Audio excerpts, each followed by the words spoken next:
성추행 피해를 입은 뒤 극단적 선택을 한 공군 중사 유족 측이 오늘 첫 기자회견을 열고 이번 사건과 관련한 국정조사를 요구했습니다. 한편 국방부 조사본부는 공군 20 전투비행단 군사경찰대대장을 형사 입건하고 15 비행단 운영통제실장 등을 피의자로 전환해 수사 중입니다. 국방부에 나가 있는 취재기자 연결합니다. 이승윤 기자. 네, 국방부입니다. 네, 숨진 공군 중사의 유족들이 국정조사를 요구했다고요. 회견 내용 전해주시죠. 네, 그렇습니다. 처음으로 기자회견에 나선 공군 고 이모 중사의 부모는 군의 늑장 수사 결과를 마냥 기다릴 수 없다며 국회 차원의 조사를 강력하게 요청했습니다. 고 이 중사의 부친은 대통령이 엄정 수사를 지시한 점을 믿고 국방부의 수사를 지켜봤지만 지금은 절박한 한계를 느낀다고 말했습니다. 특히 20비행단의 초동 수사 부실 의혹을 수사 중인 국방부 조사본부에 대해 형사적 문제가 없다는 태도를 보이다가 단 한 명만 입건한다고 밝힌 바 있다고 비판했습니다.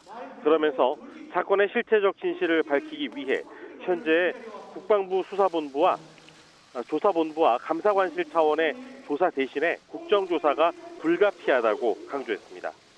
이어 이번 사건의 근본적인 문제점과 만연해 있는 낡은 병영 문화의 악습을 촘촘하게 점검해서 진상을 밝힐 필요가 있다고 지적했습니다. 오늘 회견은 이 중사가 성추행 피해를 입은 지 118일, 사망 38일 만에 이루어졌는데요. 고 이 중사 아버지의 발언을 직접 들어보시죠. 수사심의위원회가 그저 국방부 합동수사단의 방패막이로 느껴지고 있습니다.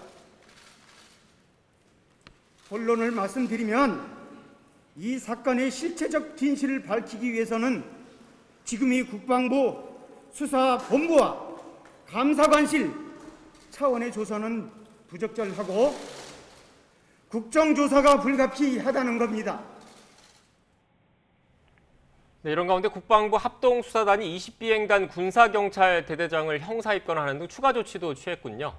네, 그렇습니다. 국방부 조사본부가 오늘 이 공군 여중사 성추행 피해 사건의 초동 수사를 맡았던 제20 전투비행단의 군사경찰대대장을 형사 입건했습니다.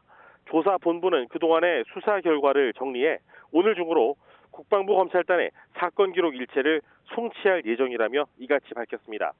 조사본부는 지난 25일 군검찰 수사심의위원회에서 20비행단 군사경찰대대장을 징계위원회에 회부하겠다고 보고했지만 위원회는 직무유기로 형사 입건해야 한다는 의견을 제시했고 조사본부는 이 의견을 받아들여서 형사 입건을 결정했습니다.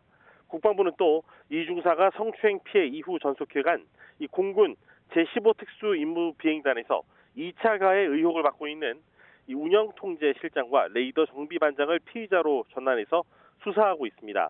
이에 따라 이번 사건 관련 피의자는 모두 21명으로 늘어났습니다.